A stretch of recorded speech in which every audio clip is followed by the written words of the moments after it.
Hello, good morning. आज सकाळची सुरुवात तुम्हाला माझी कामापासून नाही दिसत असेल.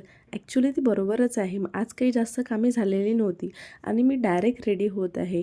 रेडी होऊन कुठे चालली मी, तर हे मी तुम्हाला समोर सांगतेस. सकाळची सुरुवात मस्त असं कोमट पाणी पिऊन झाली आणि सोबतच चहा. चहाशिवाय तर दिवसाची सुरुवातच होत नाही.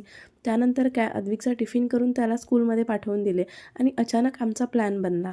आम्ही जाणार आहोत बाहेर शॉपिंग करायला, कारण आम्ही काही दिवसानंतर म्हणजेच होळी झाल्यानंतर कुठेतरी फिरायला जाणार आहोत.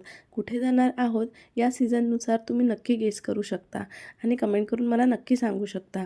सर्व कामे तशीच पडलेली होती आणि आम्ही गेलो मॉलमध्ये. तिथे मस्त अशी शॉपिंग केली. माझी आणि अद्विकची शॉपिंग ही झालेली होती. आम्ही दोघांनीही ऑनलाईनच शॉपिंग केली.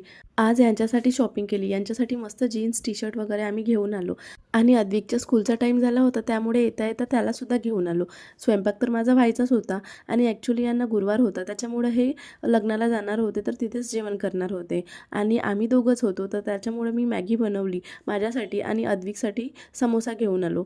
तर त्यांनी मस्त समोसा वगैरे खाल्ला आणि मी मॅगी खाल्ली. तशी मी मॅगी रेग्युलर वगैरे आम्ही खात नाही, 2 महिन्यातून एकदा वगैरे असं खातो. आणि ही काहीशी माझी ऑनलाईन शॉपिंग आहे. तो आधी जो दाखवला तो ड्रेस आणि हे टॉप आणि याच्या व्यतिरिक्त बरीच अशी मी शॉपिंग ऑनलाईन केलेली आहे. मस्त झाडाला पाणी वगैरे दिले, कपडे वगैरे लावले मशीनला आणि मग काय दुपारच्या जेवणासाठी आम्ही दोघेच होतो, तर मस्त अशी खिचडी लावून दिली. आम्ही कुठे जाणार आहोत हे तुम्हाला होळीनंतरचे जे ब्लॉग्स येणार त्याच्यामध्ये तुम्हाला कळणारच. जवळपास मी सगळीकडे अशी झाडे ठेवलेली आहेत आणि खूप छान असं वाटतं. पण जे गॅलरीमधले माझे झाडं आहेत त्यांना खूप ऊन लागतं, म्हणून आमचा विचार आहे की दोन्ही गॅलरीमध्ये छान असे ग्रीन शेड बनवून घ्यायचे, जेणेकरून त्यांचं प्रोटेक्शन होणार. तर ते सुद्धा आम्ही टूरवरून आल्यानंतर करणार आहे. लाईक करा, शेअर करा, चॅनलवर नवीन असाल तर चॅनलला सबस्क्राईब करा. भेटूयात नेक्स्ट व्हिडिओमध्ये. बाय.